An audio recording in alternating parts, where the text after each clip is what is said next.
नमस्कार, आप देख रहे हैं न्यूज 24। आपके साथ मैं हूं अभिलाषा पाठक। शुरुआत करेंगे इस वक्त की बड़ी खबर के साथ। आपको बता दें, ईरान की ओर से इराक में मिसाइलें दागी गई हैं और ईरान की ओर से कई मिसाइलें दागी गई हैं। बताया जा रहा है कि ये मिसाइलें इरबिल में यूएस कॉन्सुलेट पर गिरी हैं। तस्वीरें आपको दिखा रहे हैं और हमले के बाद यूएस कॉन्सुलेट में आग लग गई है। तो ईरान की तरफ से इरबिल में ये मिसाइल दागी गई है। धमाके की आवाज आप सुन रहे हैं और बताया जा रहा है कि ठीक यूएस कॉन्सुलेट पर ये मिसाइलें गिरी हैं, जिससे दहल गया पूरा इलाका और यूएस कॉन्सुलेट में आग लग गई। जानकारी के मुताबिक 6 मिसाइलें हैं जो गिराई गई हैं। तो ईरान ने अमेरिकी ठिकाने पर यानी कि यूएस कॉन्सुलेट पर सीधे हमला किया है। इस वक्त की बड़ी खबर आपको बता रहे हैं, ईरान की तरफ से इराक के इरबिल में यूएस कॉन्सुलेट पर 6 मिसाइलें दागी गई हैं और इसकी वजह से यूएस कॉन्सुलेट में आग लग गई है। कितना नुकसान हुआ है, क्या कोई कैजुअलिटी हुई है, इस पर अभी ज्यादा जानकारी नहीं मिल पा रही है। लेकिन ईरान की ओर से इराक में 6 मिसाइलें दागी गई हैं और ये सब कुछ तब हुआ है जब न्यूक्लियर कार्यक्रम को लेकर ईरान और अमेरिका के बीच काफी एडवांस स्टेज पर बातचीत पहुंच गई थी। फिर ऐसा क्या हुआ कि ईरान ने इतना बड़ा हमला किया है इराक के यूएस कॉन्सुलेट पर, यह अहम सवाल है। ईरान की ओर से इराक में 6 मिसाइलें दाग दी गई हैं। तो एक तरफ रूस यूक्रेन भीषण युद्ध में लिप्त है, तो दूसरी तरफ ईरान और अमेरिका के बीच भी जो तनाव है वो बढ़ता दिख रहा है। क्या बातचीत से संतुष्ट नहीं थे ईरानी और उसके बाद ये फैसला लिया गया? किस वजह से यूएस कॉन्सुलेट को निशाना बनाया गया है इराक के इरबिल में, ये अहम सवाल हो जाता है। ईरान और अमेरिका के बीच न्यूक्लियर डील को लेकर लगातार टेंशन बना हुआ था। ईरान के न्यूक्लियर कार्यक्रम पर अमेरिका लगातार अपनी टेढ़ी नजर बनाए हुए था और इस कार्यक्रम को फौरन रोकने की मांग अमेरिका ने उठाई थी। इस पर बातचीत लगातार जारी थी और उसके बाद ईरान अचानक ये हमला करता है। और जैसा कि आप तस्वीरों में देख रहे हैं, एक धमाका नहीं, ताबड़तोड़ कई धमाके की आवाज सुनाई देती है, यानी कई मिसाइलें गिराई गई हैं। इस वक्त की बड़ी खबर, ईरान की ओर से इराक में 6 मिसाइलें दागी गई हैं। अब क्या इस पर अमेरिका एक्शन लेता है, इस पर भी दुनिया की नजर होगी। क्या अमेरिका इसे हल्के में लेगा या फिर इसके बहुत गंभीर परिणाम हो सकते हैं, ये अहम सवाल है। इस वक्त की जियोपॉलिटिक्स में तनाव साफ तौर पे देखने को मिल रहा है। एक तरफ रूस और यूक्रेन आपस में भीषण युद्ध में जुटे हुए हैं और अमेरिका की तरफ से यूक्रेन को मदद देने की बात की जा रही है। दूसरी तरफ ईरान और अमेरिका के बीच अब तनाव बढ़ सकता है। संजीव त्रिवेदी मेरे सहयोगी जुड़ रहे हैं ज्यादा अपडेट के साथ। संजीव, तस्वीरें हम लगातार दिखा रहे हैं, एक नहीं 6 मिसाइलें गिराई गई हैं इरबिल के यूएस कॉन्सुलेट में, और क्या ज्यादा जानकारी? देखिए, ये भी जानकारियां आने लगी हैं कि अब संभवतः अमेरिका की तरफ से जवाबी कार्रवाई की जा सकती है और ईरान के ऊपर जवाबी कार्रवाई का मतलब होगा कि वहां मिसाइलें दागी जा सकती हैं। और अगर ऐसा होता है तो फिर जाहिर है कि ये अपने आप में एक नए युद्ध की तरफ हमें ले जाता है, क्योंकि ड्रोन अटैक लगातार ईरान के ऊपर होते रहे हैं। और आपको याद होगा, पिछले साल जनरल कासिम सुलेमानी की इसी वक्त मौत हुई थी अमेरिकी ड्रोन अटैक में, और उसी एक साल की बरसी के मौके पर ये हमले किए गए हैं। तो ऐसे वक्त जबकि ईरान और अमेरिका आपस में बातचीत कर रहे थे और हालात थोड़े ठंडे होते दिखाई पड़ रहे थे इस फ्रंट पर, लेकिन ये जो हमला है ये अपने आप में ये साबित करता है कि स्थितियां माकूल नहीं है वहां बातचीत की। और हम इंतजार कर रहे हैं कि जवाबी कार्रवाई क्या होता है। जवाबी कार्रवाई होगा ये निश्चित है, क्योंकि वहां अमेरिकी बेस भी है इरबिल में, और अमेरिका और इजराइल ने मिलकर जो बेस बनाया है वो अमूमन ईरानी ठिकानों पर हमले करता रहता है। जी बिल्कुल, और कई मिसाइलों से हमला किया गया है। क्या किसी तरह की कैजुअलिटी भी हुई है संजीव? कितना नुकसान यूएस कॉन्सुलेट को पहुंचा है? देखिए, कैजुअलिटी तो नहीं हुई है, किसी के हताहत होने की, मारे जाने की कोई खबर नहीं है, लेकिन ये जरूर है कि जो अहाता है, जो कंपाउंड है अमेरिकी कॉन्सुलेट का इरबिल में, वो पूरी तरह से जल रहा है। इरबिल देखिए वो शहर है जो इराक में हुई बर्बादी के बावजूद भी बचा रहा था। वो शहर उत्तरी इराक का शहर है और उसके आसपास का जो इलाका है वो टर्की का इलाका है, टर्की और सीरिया का, और ये अपने आप में एक बहुत ही स्ट्रैटेजिक पॉइंट है जहां पर कुर्दों का कब्जा है। और कुर्द हमेशा से इराकियों से लड़ते रहे हैं। वो चाहते हैं कि इंडिपेंडेंट आजाद कुर्दिस्तान बनाया जाए। और सद्दाम हुसैन पर जब हमला हुआ था उस वक्त कुर्दियों ने हमले में मदद की थी अमेरिका की, और वो इलाका काफी बढ़िया इलाका इराक के मुकाबले, इराक के बाकी जगहों के मुकाबले, तो उस इलाके में जाहिर है अमेरिका ने अपनी बेस बना रखी है। और अब जबकि उसके ऊपर हमला हुआ है, उम्मीद कर सकते हैं कि अपने बेस के जरिए वो ईरान पर जवाबी कार्रवाई जरूर करेगा। बिल्कुल संजीव, शांत नहीं बैठेगा अमेरिका। क्या बताया जा रहा है, क्या अपडेट्स आ रहे हैं? कहा जा रहा है कि कैपिटल तेहरान को निशाना बना सकता है अमेरिका, और ये सीधे सीधे युद्ध की स्थिति होगी, गंभीर युद्ध की। देखिए, अभी तक जो जवाबी कार्रवाई है उसका स्वरूप सामने नहीं आया है। कुछ घंटे बीते हैं और किस तरह से ये हमले हुए और अमेरिका क्या जवाबी कार्रवाई करता है ये देखना पड़ेगा, क्योंकि इजराइल तो तुरंत कार्रवाई करता है और इजराइल ज्यादा देर नहीं लगाता है। तो अमेरिका का क्या कुछ सोच रहा है? एक सीक्रेट ईरान न्यूक्लियर डील भी हो रहा था जिसमें जो बाइडेन इंटरेस्टेड हैं। वो चाहते हैं कि ईरान के साथ कोई एक ऐसी अरेंजमेंट बनाई जाए जिसके तहत ईरान का तेल लिया जाए और ईरान पर कुछ प्रतिबंध कम किए जाएं। अब लीडरशिप के बीच ऐसी बातचीत हो और सेनाएं आपस में लड़ने लगे तो ये अजीब स्थिति हो जाती है। तो ऐसे में ईरान के खिलाफ क्या अमेरिका एक कैलिब्रेटेड रिस्पॉन्स करेगा, सोच समझ कर हमले करेगा, इस बात का इंतजार है। हालांकि जवाबी कार्रवाई को लेकर के अमेरिका और इजराइल की सेना एरबिल में तैयार हो चुकी है, खबर ये। बिल्कुल संजीव, ये भी समझना चाहेंगे आपसे कि क्या ये बाइडेन के ध्यान को बटाने के लिए भी कोशिश हो सकती है, क्योंकि हम जानते हैं कि ईरान और रशिया अलाइज भी हैं, मिलिट्री अलाइज भी इनकी है। तो क्या रूस यूक्रेन युद्ध से भी इस अटैक को जोड़कर देखा जा सकता है? देखिए, इस वक्त तो सीधे ये इराक और ईरान की जमीन के बीच आपस में जो हमेशा से युद्ध होती रही है उसका हिस्सा लग रहा है।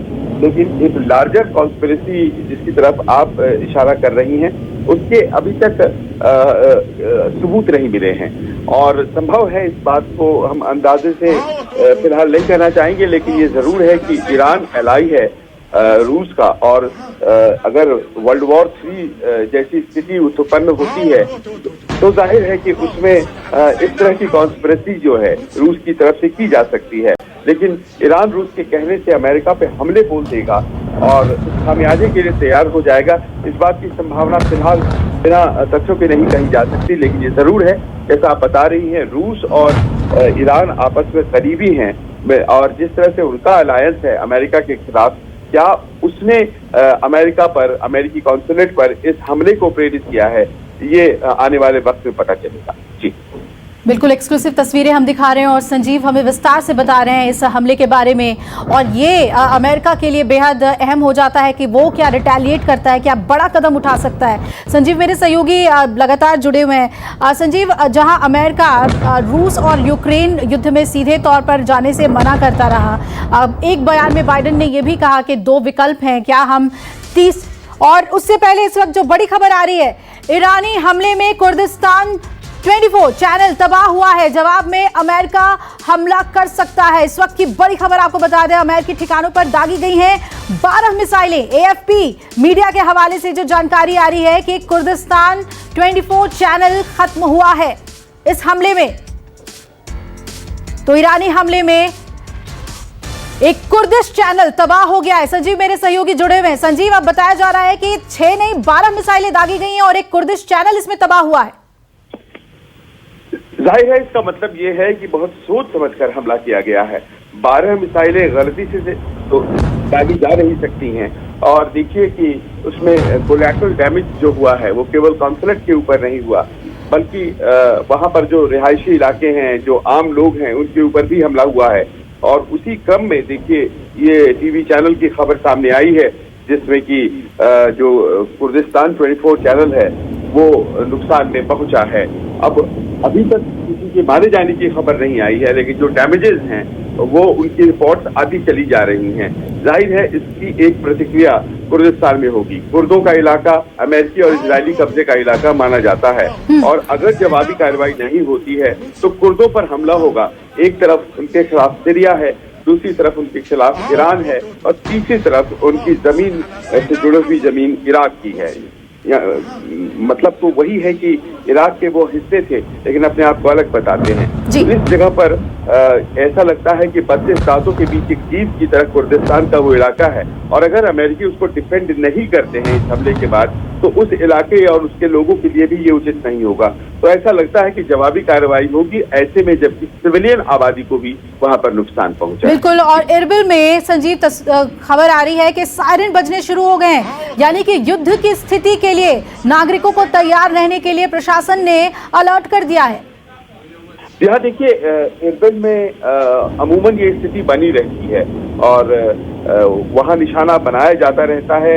ईरानी वहाँ पर हमले बोलते हैं, ये एक मानसिकता तो है, लेकिन ये जो मल्टीपल मिसाइल अटैक है इसकी तैयारी जाहिर है कि कोई भी नहीं कर सकता है। और अब ऐसे में जबकि ये हमले हुए हैं तो एक अलार्म के तौर पर वहाँ पर साइलेंस का बजना और तैयार रहने के लिए कहना, ये सब अपने आप में बहुत महत्वपूर्ण है। बैलिस्टिक मिसाइल आकर के यूएस बेस में हिट करने की कोशिश करें और वहां अमेरिकी ठिकानों पर हिट करने की कोशिश करें, ये युद्ध की घोषणा की तरह है और जाहिर है कि इसके बाद युद्ध होगा, इसकी तैयारी की जा रही है और इरबिल में इस वक्त यही स्थिति है। जी बिल्कुल। और इस वक्त दुनिया की नजर इस हमले पर है क्योंकि अगर पूरे जियोपॉलिटिक्स को इस वक्त अगर हम आंकें, संजीव क्या लग रहा है आपको, दो धड़ों में बंटती हुई दुनिया नजर आ रही है और तीसरे विश्व युद्ध के मुहाने पे दुनिया खड़ी है। देखिए यूक्रेन ने तो जाहिर है इस स्थिति को सामने ला ही दिया है। अब कल जैसे कि एक प्रेस कॉन्फ्रेंस में यूक्रेन के राष्ट्रपति ज़ेलेंस्की कह रहे थे कि वहां उतारे जा रहे हैं फौज जो कि मिडिल ईस्ट से आते हैं, वैसे फौजों को उतार दिया गया है यूक्रेन के खिलाफ और उन्होंने आह्वान भी किया कि पश्चिम के देश हमें और ज्यादा मदद करें। तो मिडिल ईस्ट को किसी तरह से वॉर में लाया गया है रूस के द्वारा और इसकी हरी झंडी दी है राष्ट्रपति पुतिन ने। तो आप ये समझिए कि मिडिल ईस्ट इस वक्त जिस वक्त हम इरबिल की बात कर रहे हैं तो वो सीधे मिडिल ईस्ट की बात कर रहे हैं, पर मिडिल ईस्ट के लड़ाके यूक्रेन भी पहुंच गए हैं। तो एक ऐसी स्थिति का निर्माण हो रहा है जहां पर मिडिल ईस्ट में वो ताकतें जो कि रूस के साथ है वो रूस के साथ लड़ रही हैं और मिडिल ईस्ट में वो ताकतें जो कि अमेरिका के साथ हैं वो अमेरिका के साथ खड़ी हैं, जैसे कुर्दों का इलाका। तो क्या ये एक तृतीय विश्व युद्ध की स्थिति बनती जा रही है जिसमें यूक्रेन वॉर जो है वो एक ट्रिगर के रूप में, एक स्टार्टिंग पॉइंट के रूप में सामने आया है? ये कहना थोड़ा प्रीमेच्योर होगा, लेकिन ये जरूर है कि चीजें उसी ओर इशारा कर रही हैं। जी, और आज पूरी तरीके से नजर बनी रहेगी जिस तरीके से ये हमले हुए हैं, उसके बाद क्या ईरान इन हमलों को और एग्जैजरेट करता है, बढ़ाता है, और दूसरी तरफ अमेरिका क्या कदम उठाएगा? देखिए ये जो रॉकेट अटैक्स हैं ये आसानी से अमेरिकी भूल जाएंगे और वो अपनी मिलिट्री बेसिस को विड्रॉ कर लेंगे और वो पीछे हटने लग जाएंगे, या फिर जो यमन में है स्थिति वो नहीं रहेगी, या पैलेस्टाइन में जो रेजिस्टेंस है इजराइल का वो नहीं रहेगा, सब कुछ अमेरिकी पीछे हट जाएंगे। ऐसा तो नहीं है। अमेरिकी उस इलाके में मौजूद हैं और उनके ऊपर हमला अगर होता है तो उसका जवाब बहुत ही जबरदस्त दिया जाता है, माकूल जवाब दिया जाता है वॉशिंगटन के द्वारा, और हम उम्मीद यही कर सकते हैं कि कुछ घंटे बीते हैं लेकिन बड़े कंसिडर्ड तरीके से जवाब दिया जाएगा। भले ही लोग हाथाहाथ नहीं हुए हैं लेकिन सिविलियन नागरिक ठिकानों पर हमला है, अमेरिकी कॉन्सुलेट पर हमला है और कहा यह जा रहा है कि जो अमेरिकन बेस वहां पर बनाया हुआ है एयरपोर्ट पर इरबिल के, उसके ऊपर हमला करने की कोशिश थी। तो कुल मिलाकर के ये युद्ध का आह्वान है ईरान की तरफ से और इसका जवाब अमेरिका देगा, ये तय है।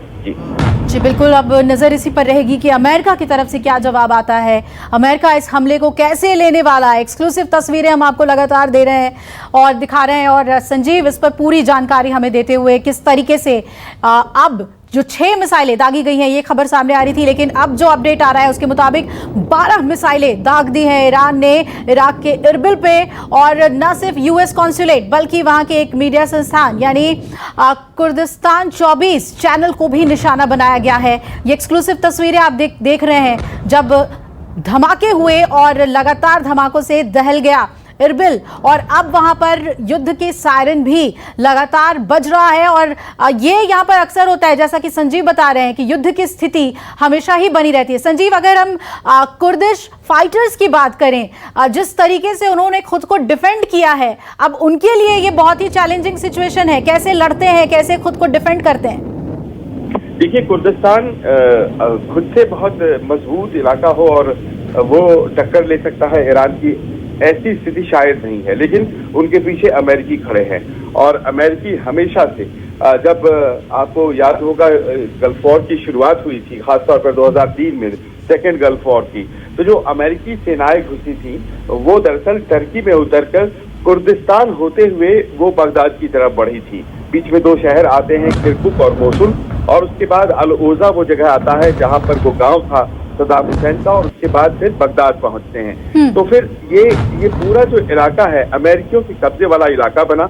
उसी वक्त बेस बनाया गया था कुर्दिस्तान में। टर्की में सेनाएं उतरी और टर्की के रास्ते से, टर्की आप जानते हैं नेटो का सदस्य है, तो वहां से सेनाएं कुर्दिस्तान में घुसी थी। तो कुर्दों के साथ अमेरिकी तो तब से खड़े हैं, दशकों बीत चुके हैं, और कुर्द जो हैं फाइटर्स वो अपने आप को इराक से अलग करना चाहते हैं। वो कहते हैं हम इराकी नहीं हैं, हम कुर्दिस्तान के हैं, और कुर्दिस्तान एक अलग अपने आप में अलग राष्ट्र है। वो लड़ाई अलग चल रही है और वो इराक के भीतर की लड़ाई है।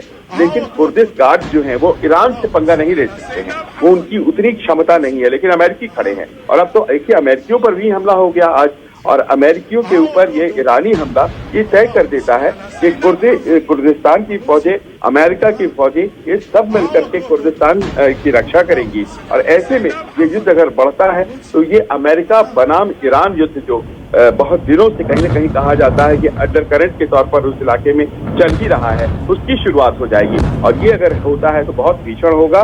पहले तो ये जानमाल की तबाही को लेकर, और दूसरा तेल के दामों को लेकर, जो कि स्काई रॉकेट कर जाएंगी। ऐसे ही बहुत ज्यादा खतरा है उनके बढ़ जाने का, बढ़ चुका है, लेकिन उसके बाद तो और भी ज्यादा मुश्किलें पेश आ सकती हैं। जी बिल्कुल। और जैसा कि आप संजीव बता रहे हैं कि तेल को लेकर भी मुश्किलें खड़ी हो सकती हैं। पहले ही यूक्रेन और रशियन युद्ध में जो दाम हैं वो वैश्विक स्तर पर इतने बढ़े हुए हैं। अब ये जो इलाका है, जो मिडिल ईस्ट अगर युद्ध में कूदता है तो कैसी स्थिति उत्पन्न हो सकती है संजीव? इस पर पूरी दुनिया की नजर रहेगी।